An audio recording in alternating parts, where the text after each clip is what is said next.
Que o Brasil e os brasileiros, em especial os que estão no Congresso Nacional, devem ser estudados pela NASA, este é um fato que todo mundo já sabe. Entre o início e o final deste vídeo, ainda que você não fique sabendo, cerca de 2 novas leis, regras ou normas das mais variadas terão sido criadas no Brasil, com um único objetivo: regular algum aspecto da sua vida, dizendo o que é certo e o que é errado fazer.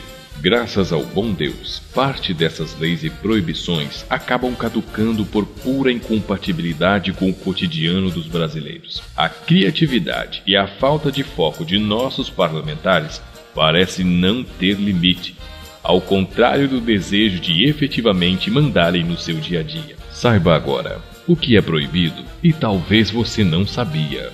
O Congresso Nacional já votou que é proibido vender maços de cigarros com mais ou menos de 20 unidades. Considerado o país mais barato da América Latina para consumir cigarro, os chilenos tinham uma pretensão: importar cigarros brasileiros em maços de 16 unidades, algo que não existe no país. Tendo recorrido à indústria brasileira, que já foi considerada a maior exportadora mundial de tabaco, e atualmente gera empregos a 180 mil famílias ligadas à produção de fumo no Brasil, a questão poderia ser resolvida de forma mais simples possível. Com um lado querendo comprar o produto legalizado e o outro querendo vender, poderia, exceto se a questão não tivesse ido parar no Congresso Nacional. Em votação realizada, o Congresso bateu o martelo: não. Maços de cigarros não podem ter mais ou menos do que 20 unidades de cigarro. Resultado: no que depender de nossos parlamentares, será a importação de cigarros chineses para os chilenos. É proibido colocar mesas e cadeiras nas calçadas. Prefeito novo, regras novas, o que poderia ser um retrato da tragédia da descontinuidade de gestões espalhadas pelo país, acabou virando uma piada para alguns donos de bar em Caxias do Sul.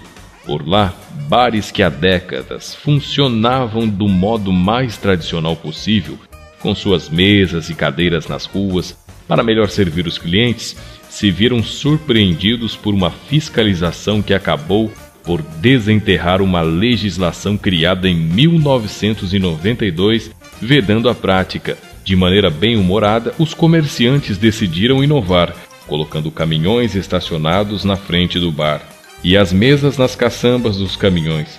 Afinal, não há lei que proíba caminhões de estacionarem em frente a um bar, e muito menos uma que proíba de beber na caçamba de um caminhão. Atravessar fora da faixa de pedestre pode render uma multa ao cidadão brasileiro. Ao contrário do que parece, o Código de Trânsito brasileiro não se restringe apenas aos veículos automotores, mas também aos pedestres.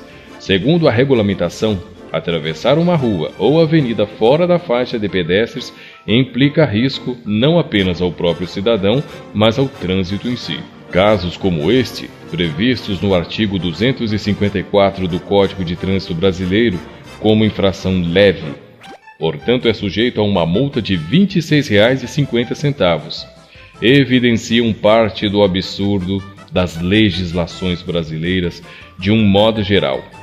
É proibido a qualquer posto permitir que o próprio cliente abasteça o seu carro.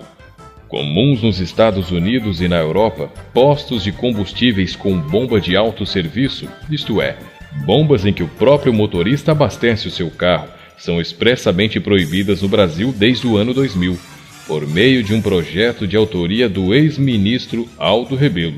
Segundo o projeto, o intuito é evitar a perda de empregos na área, preservando, na teoria, cerca de 500 mil vagas pelo país.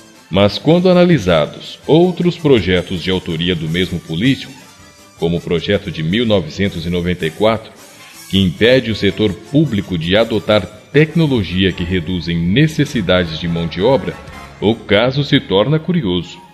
Ainda mais curioso do que a própria regulação é saber que Aldo Rebelo veio a ser ministro de Ciência e Tecnologia. A lei que proíbe você de pagar um amigo por uma carona. Há algum tempo atuando no Brasil, os aplicativos de caronas pagas como o Uber enfrentam ainda mais inúmeras complicações com a legislação de âmbito municipal espalhadas pelo país. Em nível nacional, a situação ganha mais um complicador. Desde muito antes de tais aplicativos existirem, nosso Código de Trânsito já previa que pegar uma carona é ilegal. O que na prática significa dizer que se você e um amigo decidem voltar juntos do trabalho e você quiser colaborar com a gasolina, você está cometendo uma infração.